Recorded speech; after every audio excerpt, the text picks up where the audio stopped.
प्रिय विद्यार्थियों, पिछले वीडियो में आपने अंशों के प्रकार, जिसमें पूर्वाधिकार अंश, अधिमान अंश और समता अंश, और पूर्वाधिकार अंशों के प्रकार यानी अधिमान अंश कितने प्रकार के हो सकते हैं, जिसमें आपने संचयी, असंचयी, अवशिष्ट भागी, अनावशिष्ट भागी, सोध्य, अशोध्य, परिवर्तनीय और अपरिवर्तनीय, संचयी, परिवर्तनीय अधिमान अंश के बारे में जानकारी प्राप्त की। इससे आगे बढ़ते हुए कि किसी भी कंपनी द्वारा अंश के निर्गमन की प्रक्रिया यानी procedure of issue of share, यानी किसी भी कंपनी द्वारा अपने अंशों का निर्गमन करने के लिए भारतीय प्रतिभूति विनिमय बोर्ड यानी सेबी द्वारा इस संबंध में जारी किए गए निर्देशों का पालन करना पड़ता है। इन निर्देशों का पालन करके ही एक कंपनी अपने अंशों का निर्गमन कर सकती है। तो इन समस्त प्रक्रिया को अंश निर्गमन की प्रक्रिया कहते हैं। और एक सार्वजनिक कंपनी द्वारा अंशों के निर्गमन के संबंध में जो प्रक्रिया अपनाई जाती है वो निम्नलिखित प्रकार से।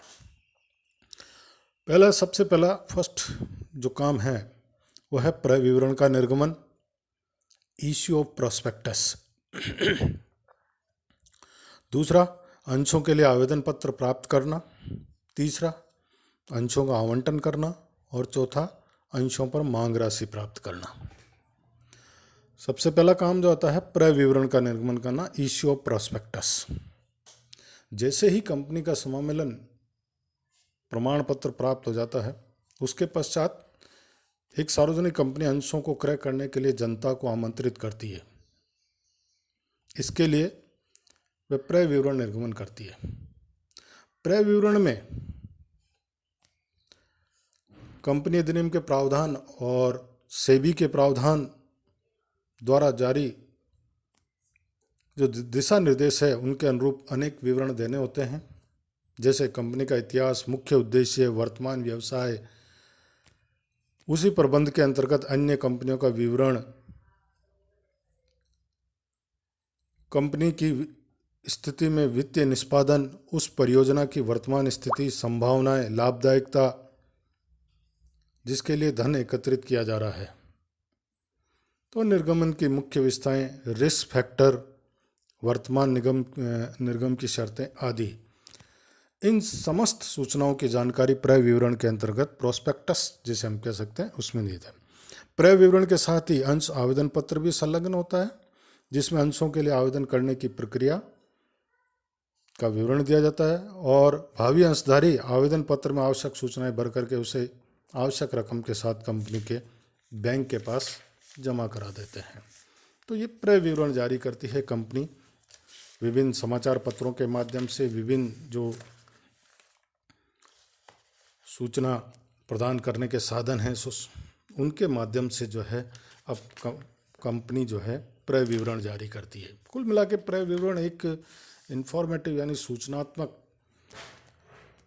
है, जिसमें समस्त सूचनाएं होती है, आवेदन भी होता है अंश खरीदने के लिए, तो जिसके माध्यम से अंश आवेदन क्रय किए जाते हैं। दूसरा है अंशों के लिए आवेदन पत्र प्राप्त करना।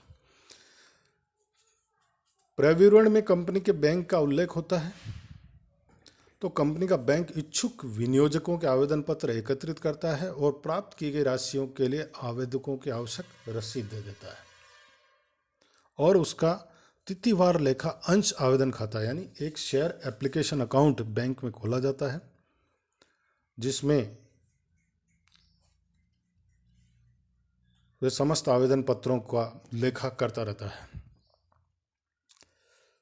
और कंपनी की सूचनार्थ बैंक समय समय पर पासबुक तथा प्राप्त आवेदन पत्रों की सूची आवेदन पत्रों सहित कंपनी के प्रधान कार्यालय को भेजता रहता है। जो आवेदन पत्र सीधे कंपनी को कार्यालय को प्राप्त होते हैं वो भी कंपनी द्वारा बैंक को भेज दिए जाते हैं। बैंक ऐसी प्राप्तियों की प्रविष्टि भी अंश आवेदन खाते में कर देता है। निर्धारित अंतिम तिथि तक जितने आवेदन पत्र प्राप्त होते हैं कंपनी कार्यालय में उनकी जांच की जाती है और ये देखा जाता है क्या कंपनी द्वारा निर्गमित अंशों से अधिक के लिए आवेदन पत्र प्राप्त तो नहीं किए गए।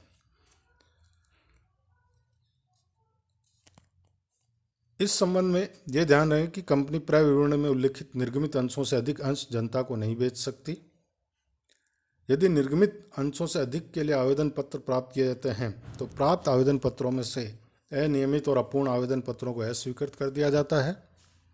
इसके पश्चात आवेदकों के नाम दर्ज करके आवेदन तथा आवंटन पुस्तक में दर्ज कर लिए जाते हैं।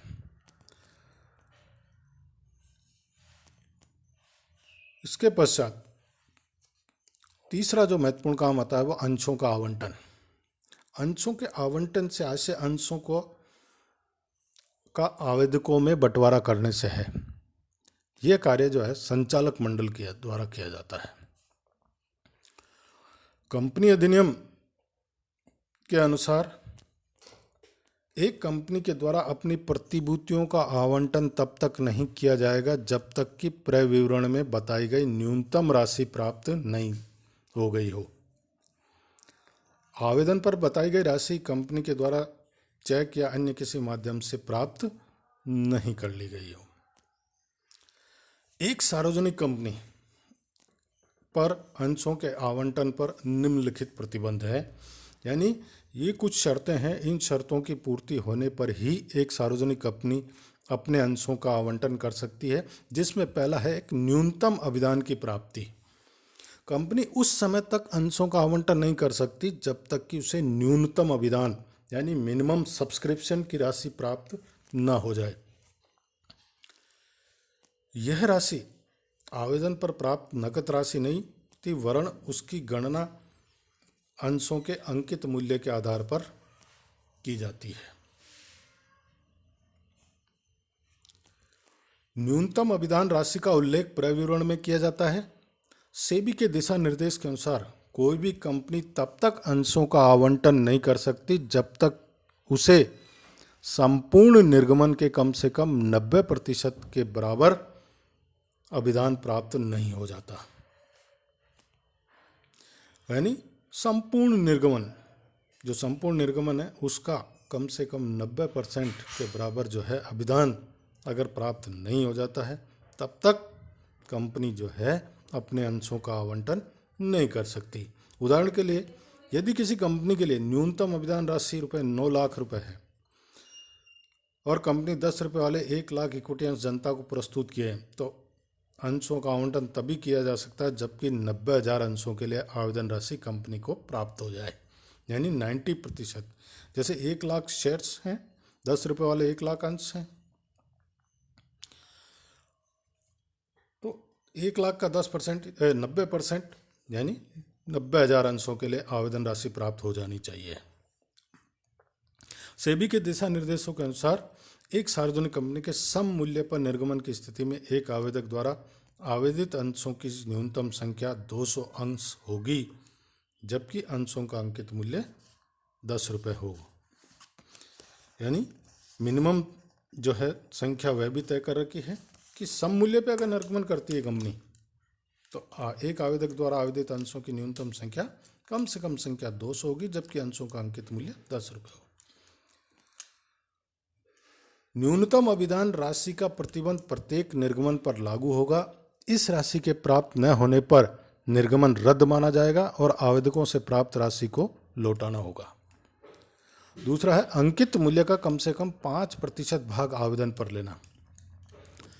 प्रत्येक प्रतिभूति पर देय आवेदन राशि यानी एप्लीकेशन मनी प्रतिभूति के अंकित मूल्य के 5% से कम नहीं होनी चाहिए, अथवा ऐसी अन्य प्रतिशत जो सेबी द्वारा इस संबंध में बनाए गए विधान से निर्गमित है। निर्गमन मूल्य का कम से कम 25% भाग आवेदन पर लेना। सेबी के दिशा निर्देशों के अनुसार आवेदन पत्र के साथ आवेदित अंश के निर्गमन मूल्य का कम से कम 25% भाग अवश्य आना चाहिए। ये राशि नकद में प्राप्त हो जानी चाहिए। यदि आवेदन पत्र के साथ चेक या ड्राफ्ट प्राप्त हुआ है तो उसके नकद वसूली के पश्चात ही आवंटन किया जा सकता है। तीसरा है न्यूनतम अभिदान राशि प्राप्त करने की अवधि। भारतीय प्रतिभूति विनिमय बोर्ड यानी सेबी के दिशा निर्देशों के अनुसार कंपनी अधिकतम 30 दिनों के लिए निर्गमन खुला रख सकती है।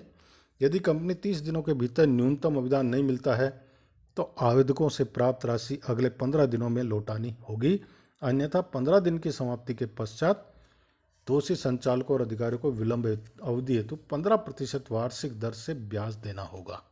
यानी न्यूनतम अभिदान नहीं मिलता है तो आवेदकों से प्राप्त राशि को कंपनी को लौटाना होगा, और कंपनी जो है न्यूनतम अधिकतम जो है वो 30 दिन तक निर्गमन खुला रख सकती है। चौथा, स्टॉक एक्सचेंज के लिए आवेदन।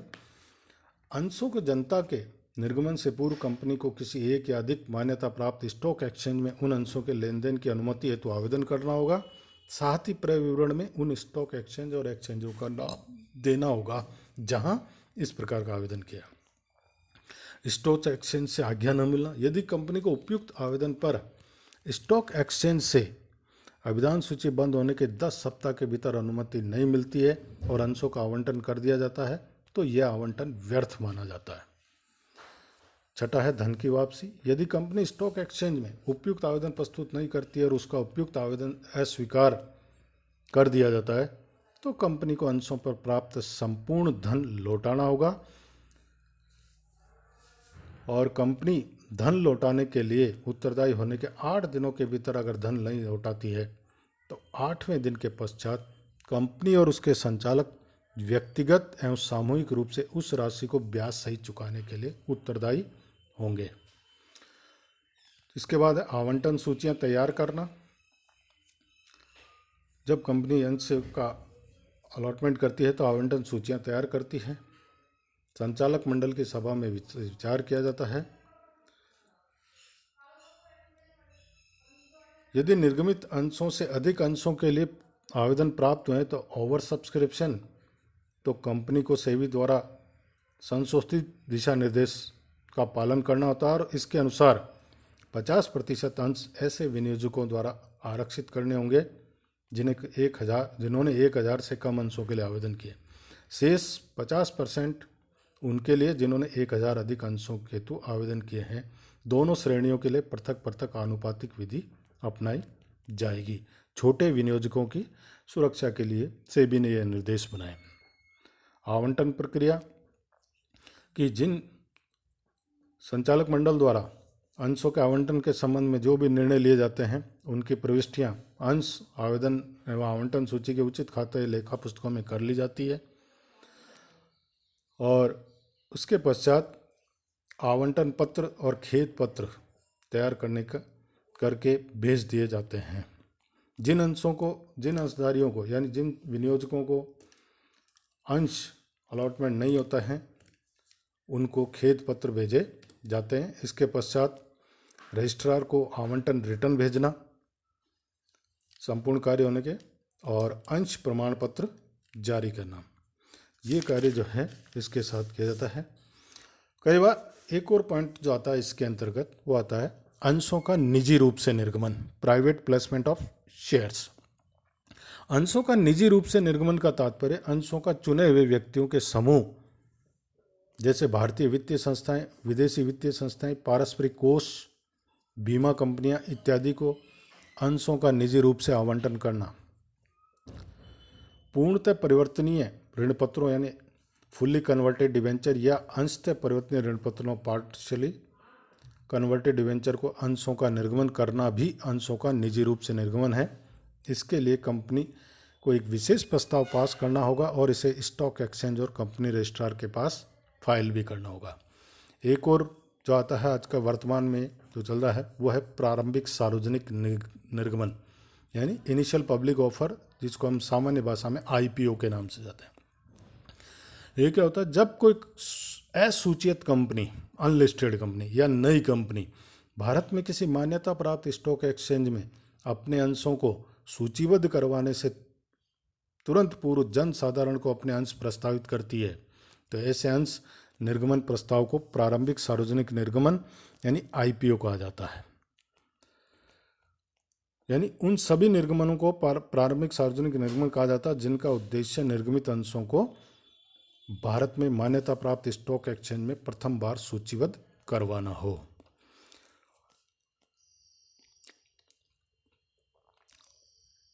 बुक बिल्डिंग, एक बुक बिल्डिंग की ये है। बुक बिल्डिंग एक ऐसी प्रक्रिया है जिसमें कंपनी द्वारा क्रय विवरण, विज्ञापन या सूचना द्वारा जनता को एक निश्चित मूल्य सीमा यानी न्यूनतम और अधिकतम में प्रतिभूतियों को क्रय करने हेतु आमंत्रित कर निर्गमित की जाने वाली प्रतिभूतियों का मात्रा का निर्धारण कर दिया जाता है, जो कि वर्तमान में सामान्यतः हर आईपीओ में इसी प्रकार से होता है। एक प्राइस बैंड तय कर दिया जाता है और उसके शेयर्स भी तय कर दिए जाते हैं। बुक बिल्डिंग के माध्यम से सार्वजनिक कंपनी की दशा में निर्गमन की कुल मात्रा यानी राशि तो ज्ञात हो जाती है, लेकिन संख्या ज्ञात नहीं होती, क्योंकि निर्गमित किए जाने वाले अंशों का मूल्य ज्ञात नहीं होता। ये मूल्य बुक बिल्डिंग की प्रक्रिया से ही ज्ञात किया जाता है। क्रय विवरण में केवल मूल्य सीमा, प्राइस बैंड, जिसमें न्यूनतम और अधिकतम मूल्य दिया जाता है, उसका ही उल्लेख होता है। आवेदक को यह अधिकार है कि वह इस न्यूनतम या अधिकतम मूल्य के बीच किसी भी मूल्य पर अंश आवंटन हेतु आवेदन कर सकता है।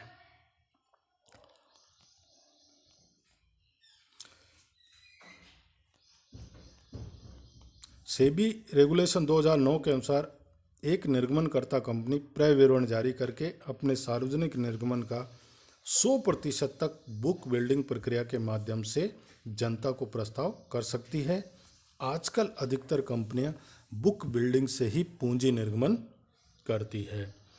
छोटे व्यक्तिगत विनियोगकर्ताओं के लिए सुरक्षित रखना, रिजर्वेशन फॉर रिटेल या स्मॉल इंडिविजुअल इन्वेस्टर। छोटे व्यक्तिगत विनियोजकों से तात्पर्य ऐसे विनियोजकों से है जो 2 लाख रुपए तक की प्रतिभूतियों के लिए आवेदन या बोली लगाता है। सेबी दिशा निर्देशों के अनुसार एक कंपनी को अपने प्रतिभूतियों के सार्वजनिक निर्गमन के प्रस्ताव का 50% भाग छोटे व्यक्तिगत नियोजकों के लिए सुरक्षित रखना होगा। इसके बाद है अंशों पर मांग राशियां प्राप्त करना। इससे संबंध में भी कुछ नियम है कि प्रत्येक मांग की राशि अंशों के अंकित मूल्य से 25% से अधिक नहीं होनी चाहिए।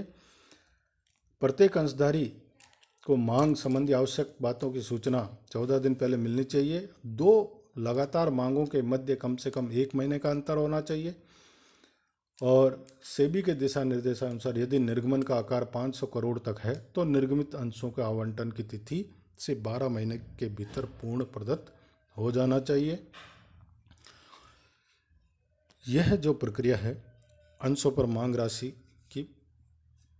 मांग की राशियां प्राप्त करने के संबंध में है। धन्यवाद।